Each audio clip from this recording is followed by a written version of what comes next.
Bonjour, nous ouvrons aujourd'hui le chapitre 30 du livre de l'Exode. Alors apparaît ici un troisième élément important du Mishkan, l'autel de l'encens. Alors on pourrait se demander pourquoi cette description ne vient que si tardivement, parce que dans le fond, l'autel de l'encens n'est pas un mobilier annexe du tabernacle. Il fera partie du même ensemble que la table des pains de la face et que la menorah à l'intérieur du sanctuaire.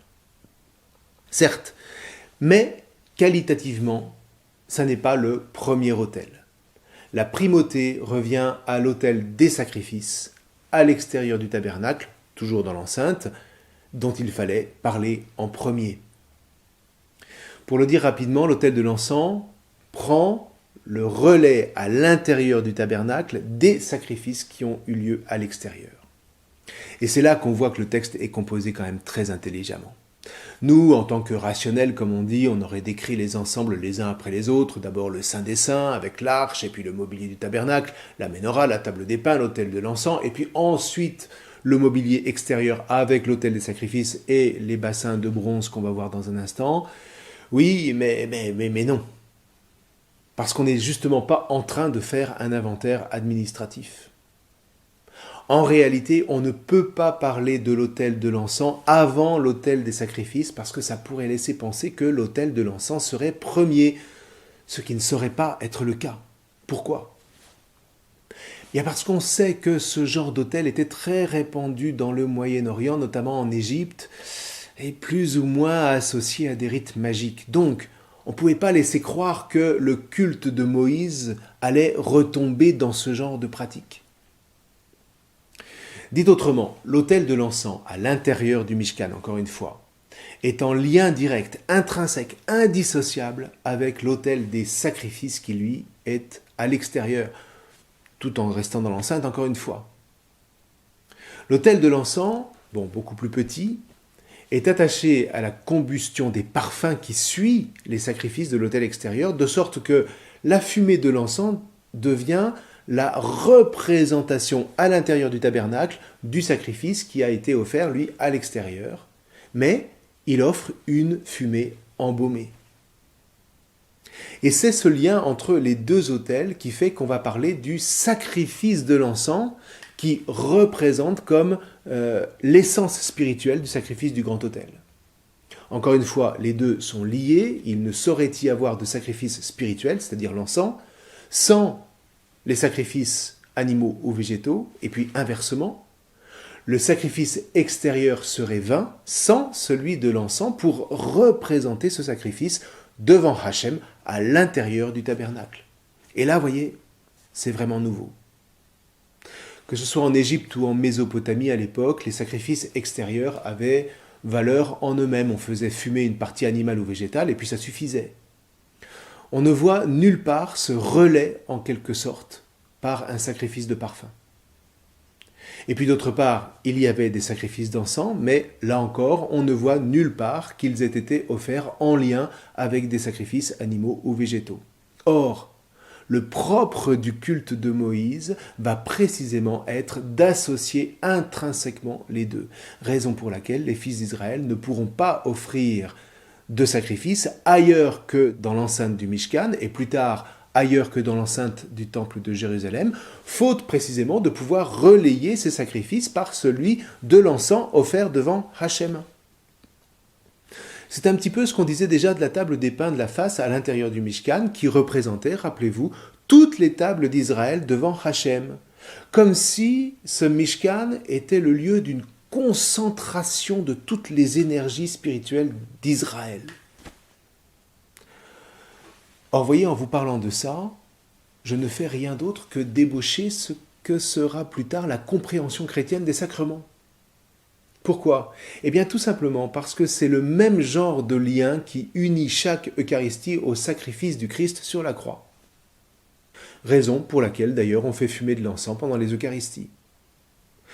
Il y a eu le sacrifice unique du Christ, un sacrifice dont le Christ est à la fois le prêtre et la victime, comme dit l'Épître aux Hébreux, un sacrifice qui a eu lieu à l'extérieur du temple et même de Jérusalem, mais dont chaque Eucharistie est la représentation devant le Père à l'intérieur de l'Église, et qui fait que chaque Eucharistie est elle-même un sacrifice, tout comme l'offrande de l'encens à l'intérieur du Mishkan est un sacrifice de par son lien à celui qui a lieu à l'extérieur du tabernacle. Donc vous voyez, il y a là quelque chose vraiment d'essentiel à comprendre. Et grâce à la Torah, eh bien c'est la dynamique de la vie chrétienne qui trouve son sens.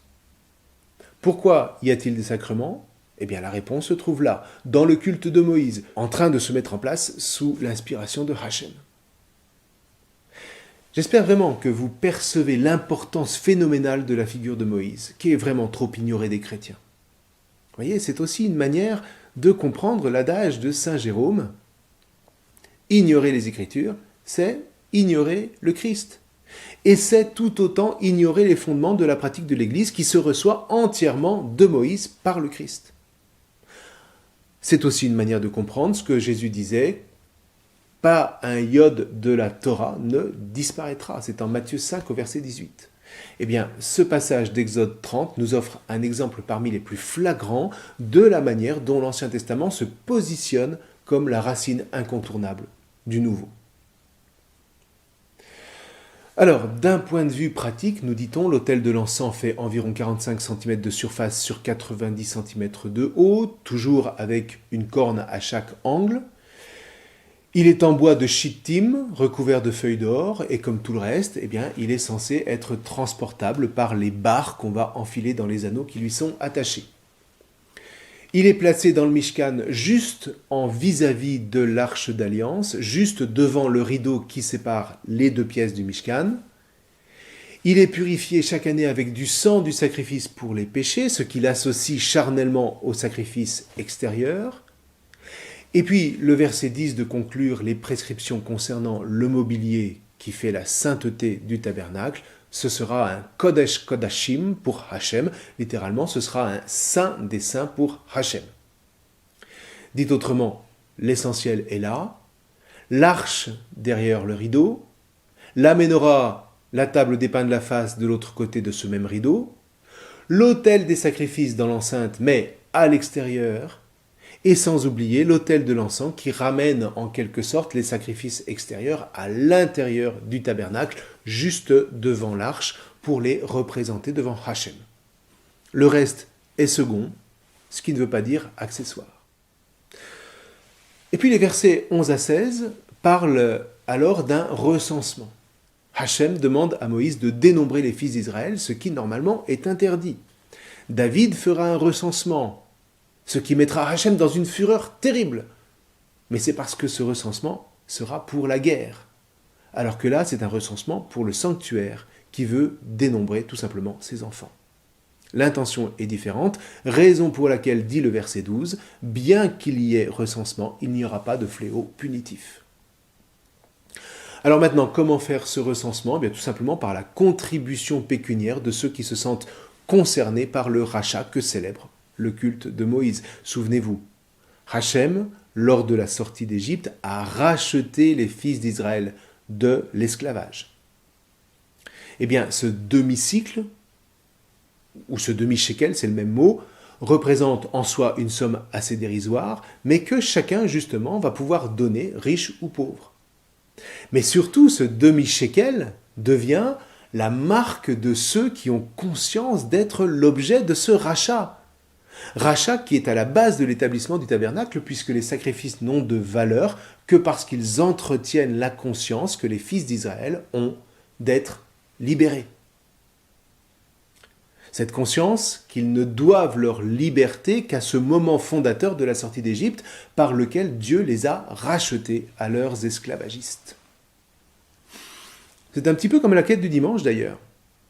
L'argent dont on fait le don est la marque d'un attachement au Christ Sauveur, sans quoi on ne met rien dans la panière. Si on ne se sent pas attaché au Christ et à l'Église, pourquoi y injecter de l'argent ? Vous voyez, dans le fond, le mouvement est le même, et c'est encore la Torah qui nous le rappelle. Bref, toujours est-il que le verset 16 dit que cet argent ira pour le service du tabernacle, en réalité, dira le chapitre 38, il ira d'abord pour sa construction, ce qui est bien évident. Une cuve de bronze sera maintenant déposée, nous disent les versets 17 à 21, à l'intérieur de l'enceinte, entre le tabernacle et l'autel des sacrifices, pour les ablutions des prêtres au moment d'officier. Alors pourquoi ne laver que les mains et les pieds? Pour une raison d'hygiène, diront les rationalistes. Les autres diront, parce que entre les mains et les pieds, c'est tout le corps qui est sanctifié de la même manière que Moïse avait marqué tout l'agir des prêtres en marquant du sang des sacrifices leurs lobes d'oreilles et leurs orteils. Sauf qu'ici, il ne s'agit plus de consécration, néanmoins, les gestes sacerdotaux ne sont pas des actes profanes, ce sont des actes saints, des actes à part, et qui demandent donc une ablution particulière pour se démarquer des gestes de tous les jours. Alors on remarque qu'aucune dimension n'est donnée pour cette cuve.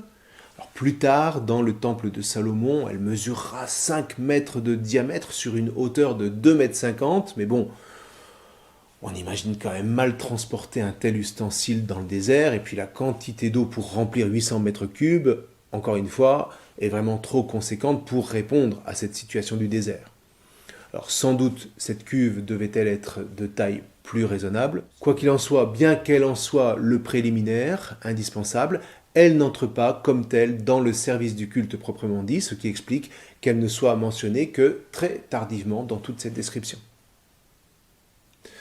Les versets 22 à 33 nous livrent la recette de la confection de l'huile sainte pour l'onction du tabernacle, du mobilier, des ustensiles et des prêtres. C'est une huile d'olive, comme toujours à cette époque, mêlée d'aromates, selon les proportions suivantes, 2 parts de myrrhe, 2 parts de casse, c'est-à-dire une cannelle très épicée, 1 part de cinnamon et 1 part de roseau aromatique, un roseau dont la racine est bien connue des parfumeurs. Cette onction confirme le caractère saint, le caractère sacré, à part, de tout ce qu'elle va toucher, de tout ce qu'elle va oindre, que ce soit des objets ou des hommes. Et alors là, attention, à qui en ferait un usage profane? La sanction sera l'exclusion de son clan, c'est-à-dire la mort. Le cadre est strict, on ne plaisante pas avec les choses saintes. La recette des encens, quant à elle, est plus ardue à préciser, du verset 34 au verset 37, du fait que le vocabulaire est difficile à traduire. Toujours est-il que cet encens relève des mêmes prérogatives que l'huile de l'onction. Il ne faut pas trop s'étonner de la place de tous ces parfums. Le culte des anciens en faisait un très grand usage comme symbole d'offrande et d'adoration. Voilà. Je vous laisse dans cette ambiance parfumée. Vous pourriez presque lire ce chapitre en allumant un bâton d'encens pour vous mettre dans l'ambiance. Enfin bon, quoi qu'il en soit, je vous souhaite une très bonne lecture de ces versets par lesquels se clôt toute la description du Mishkan, du tabernacle, dans le désert. Nous verrons la suite la prochaine fois. Je vous remercie.